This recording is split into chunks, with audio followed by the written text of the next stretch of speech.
What's going on, guys? Satan here with another Rocket League Dropshot video. So apparently some of you guys actually watched my first video, and a couple of you even enjoyed it, and suggested I do another one. So thanks, by the way.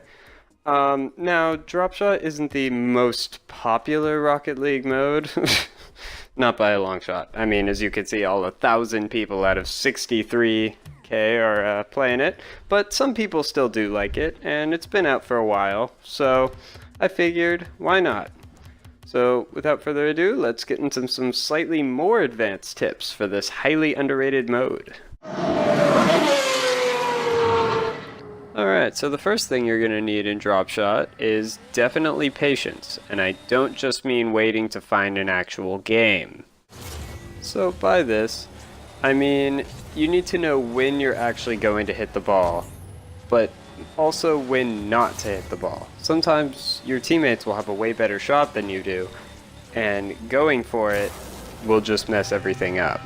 So everyone wants points in this mode, sure, but if you care about actually winning each game, it's better to pick your shot carefully and only go for it when it looks like your teammates aren't going to be able to hit it. If you can communicate with them, it's all the better though.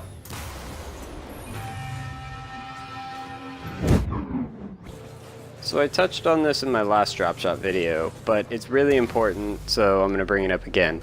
And that is saving the ball, or playing defensive, if you will. By doing this, you just exponentially help out your team. If you're one of those players that really likes to chase the ball to the other side and deal as much damage as possible, that's good too. If you can do that, by all means go for it. But I'm not as confident in that area. So alternatively, my solution is just to save the ball. By doing this, you're doing two things. One, making it so your teammates don't have to worry about it as much, and they can focus on dealing damage. And two, it makes it so as the match goes on, your side should, at least if you save correctly, have way less damage than the enemy teams. This makes it way easier to score on them as the match progresses. Alright, so I know this is super vague, but it's like that for a reason.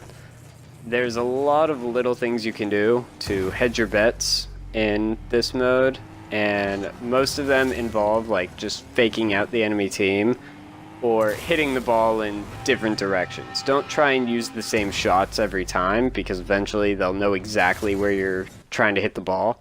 So you want to use the wall or the ceiling if you can to hit it in various ways that'll really make them stop and think about where they need to go to actually save the ball. Another thing you can do is alternate between playing defensive and offensive, so they don't just see you sitting in the back for the entire match or only going for the ball. It makes it really hard for them to keep track of what's going on, and then it leaves them just going like, wait, what the hell just happened, when you pull off an amazing shot.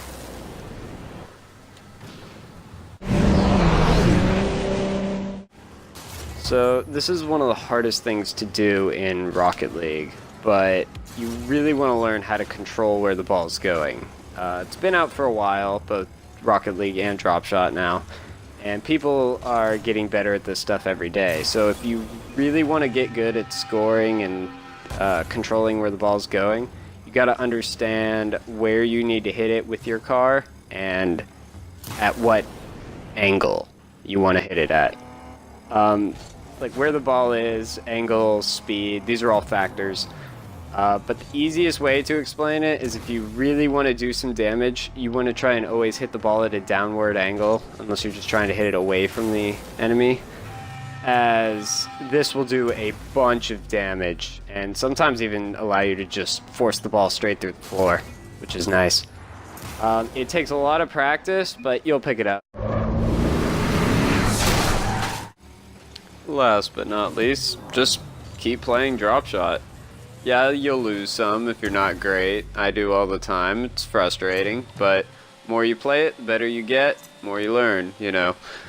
If you have a friend and can get him to join you, go for it. That'll always make it easier. But if you don't have any of those, like myself, just keep going in, trying, failing, see what works, what doesn't. So a little bit of practice, trial and error, and some luck is all it really takes. But, of course, the real reason I made this entire video is just to convince more of you people to play Dropshot so I don't have to sit in a lobby for 10 minutes.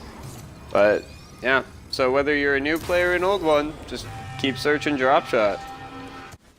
Alright, hope at least a couple of you found a few helpful items hidden in this video. Thanks for watching, and have fun waiting in those Dropshot lobbies. Keep playing video games.